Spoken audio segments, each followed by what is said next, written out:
Hey, what's up everyone, Vortis here and welcome back to Vortis Ray Shadow Legends. In today's video, we're gonna talk about the breaking news that came from Plarium, where they're gonna rebalance the Hydra and the Hydra Clash Clash clan, you know, with all the Clash points and everything. So let's go straight to the video without wasting too much time. Alright, so I have, let me pull up from the Discord. Okay, we have it here. So let's talk about what happens here. Let's read what they're doing. So, hey Raiders, actually let's make this bigger, right? I think it makes more sense.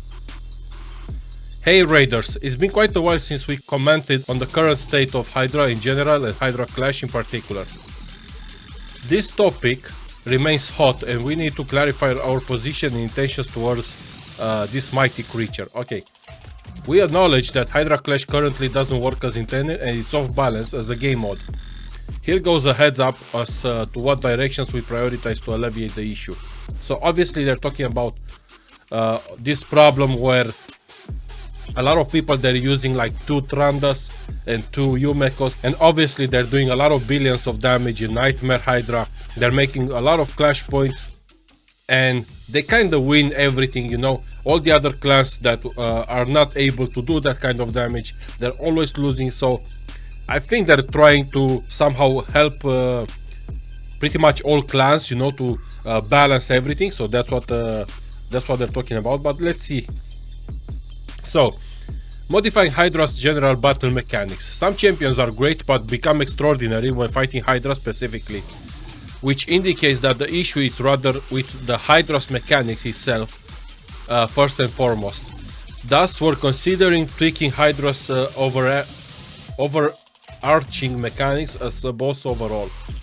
So basically they're not gonna nerf any champions like Tranda or Yumek or something like that. They're just gonna try to improve the Hydra mechanics and stuff like that, which it makes sense, you know. There's no reason to change all these champions, because even if they change Tranda, for example, with all the damage that she's doing to Hydra, there will always be another champion who will come and will take the place, right, as a damage dealer. Plus, it's not just Tranda. There's a lot of there's Whisper, there's Newt, you know. There's a lot of champions who are doing tons of damage to Hydra. So it doesn't really make sense to nerf all these champions rather than improving the Hydra mechanics, right? Now, the second point, changes to the Hydra Clash competition that will make fighting Hydra on higher difficulties more appealing in terms of the number of Hydra Clash points, for instance, adjusting point multipliers. On the other hand, putting a cap on maximum damage or number of Hydra Clash points for each difficulty levels looks a bit heavy-handed, and so it's not in our plans currently. So yeah, this is basically a thing that I actually made a video about this one. So if you guys want to go and watch, you can find the link in the description of the video. And I'm gonna put a tag somewhere here, a link somewhere here up, and you can go and check that video. So what happens is that if, for example, in my case, okay, I'm talking about myself. Probably other people, they're doing different, but in my case, for example, in that video I tried the same team that you see, not this one, this team here, okay? I've tried the same team, the same mechanic, the same skills, everything, both in brutal, hard and normal for Hydra, right? And in normal I've done 275 million damage to the Hydra and I got 275 million clash points, right?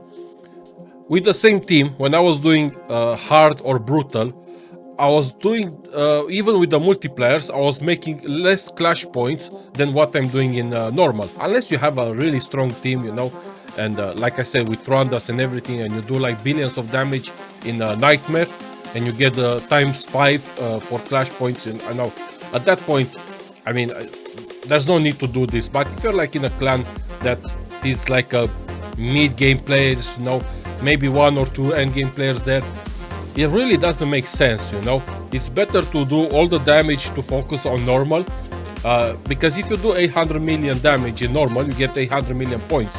If you do, I don't know, 200 million damage in hard, you get ×2. That's 400 million points, you know. So you get half of that, and that's exactly what was happening to me. I was getting like half the clash points that I got here, I was getting them in hard and brutal, you know. So yeah, like I said, I made a video about this one. Now obviously if they put a cap to this one, it's not gonna work anymore, so I hope they don't do that, but who knows. But so far, again guys, go watch that video.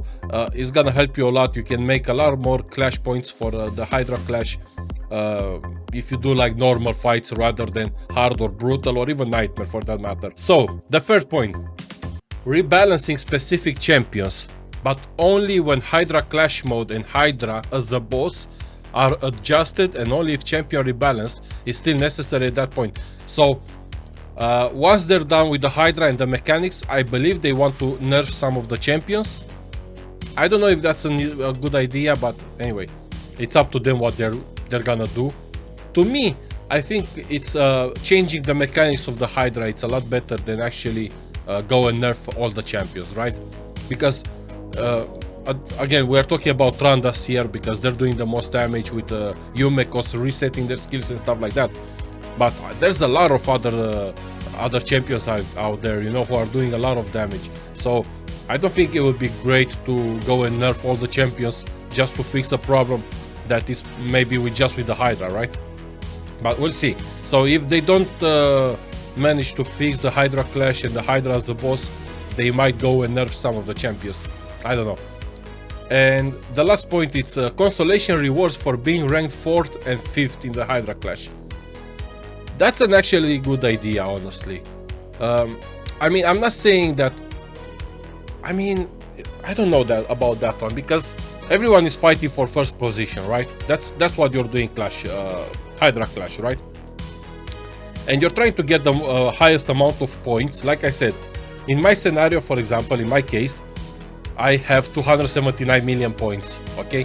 Which means if my clan is ranking in one of these 3 positions, I will be able to get this second chest, right? Now this one gives 35 to 65 quartzes, because this is the only reason why I'm fighting for the Hydra, right? I really don't care about these chests here.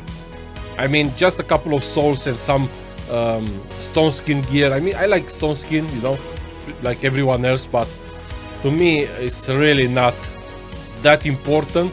For me it's more important to get these quartzes, okay, so I can get more primal shards and the primal book. That's it.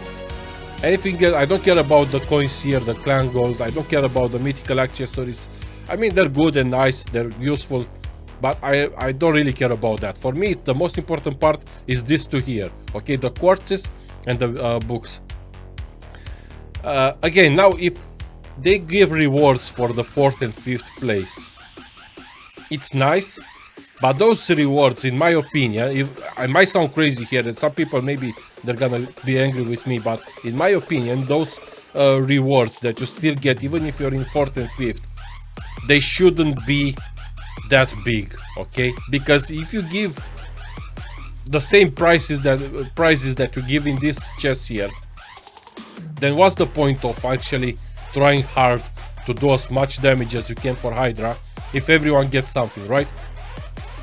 So I think they should give something for 4th and 5th place, but only if it's not something really game-changing, right? Now obviously, again, some people they might, but to me I like the challenge, right? But again, I like the idea of giving prizes for 4th and 5th place, but they shouldn't be that great, to be honest. Otherwise it takes the fun from the challenge of going out there and doing as much as you can to get at least on 2nd or 3rd position, if not the 1st one, right? Anyway, so let's see what was the other thing that they were talking about. Okay, so the list of the directions outlined above may be changed or even expanded depending on the on-the-ground reality of their implementation. The game design team is already testing possible solutions, and we will be glad to announce the actual changes when the testing is over. Until then, we just wanted to share our point of view on the issue and how we are going to approach it. Alright, so I don't know guys, that's pretty much what they're talking about. Honestly, again, if we think about the mechanics of the Hydra, maybe they should change some of them. Hopefully they're not gonna make them too hard. Otherwise, people are still learning how to fight Hydra, right? So if they change everything, it's gonna make a mess for everyone. But we'll see how they will approach that one. The Clash, the Hydra Clash competition again. I don't know what they're gonna do. I hope they're not gonna put a cap on the maximum damage that you can do for the Hydra. Let's say everyone can do damage on a normal, like 200 million damage, right? But if the cap is like 1 billion, 5 players will be able to max that cap, right? And then the other players, they're not gonna be able to do damage in normal, so then they're not gonna bring points for the Clash, right? Which means there will have to be a communication in the clan. Who's gonna do the damage in hard, who's gonna do the damage in brutal, who's gonna do it in normal. I don't think that's gonna work. I think that's a really stupid idea, and even them, they say it's it's heavy-handed and they're not gonna do it, but who knows. But if they will adjust the point multipliers, that could be a good idea actually. For example, right now we have normal, there's no multipliers. Hard, it's ×2, brutal is ×3, and I think nightmare it's ×5 if I'm not mistaken. Let me just check. It's ×4 for nightmare. Okay, so if they change the multipliers rather than going for ×4, let's say nightmare is gonna be ×10, brutal is gonna be ×7, hard is gonna be ×5, and normal it's the same. At that point, it will make sense not to fight in normal anymore. But at the moment, if you go and watch my video, you're gonna find out that doing the most damage in normal, it's a lot better than fighting in any other difficulty for the Hydra. You get the most amount of points at the moment, right? So yeah, I think, I mean, I don't know. We'll see how they're gonna change everything. Hopefully, it's not gonna mess up everything for a lot of players. Team compositions and strategies and all that stuff, but we'll see how they will approach this all these changes. Also tomorrow, guys, I'm gonna make a video. We're gonna do some CVC tournament, and my intention is to go through all these what they're called, all these objectives, and test all of them and see which one gives the highest amount of points for CVC. Okay, and I'm gonna make a video. Hopefully some of you guys will learn where to focus all your energy and resources in CVC. At the moment, I think, yeah, they put a ×2 for Sand Devil and Shogun and Forge objectives. I'm not really happy with seeing ×2 for points on Sand Devil and Shogun. Again, I made a video about this one. I think it's a waste of energy to farm these dungeons. If you guys want, go and watch the video. I put, again, you'll find the link in the description, but it's okay, whatever, they can do whatever they want, so I don't know. But anyway, tomorrow we're gonna have a video about this one. I'm gonna test all this shit and see what's the best place where you can make the highest amount of points for your clan versus clan. Anyway, guys, that was the video. I hope you enjoyed. If you did, please like, subscribe, and I'll see you in the next one. Bye.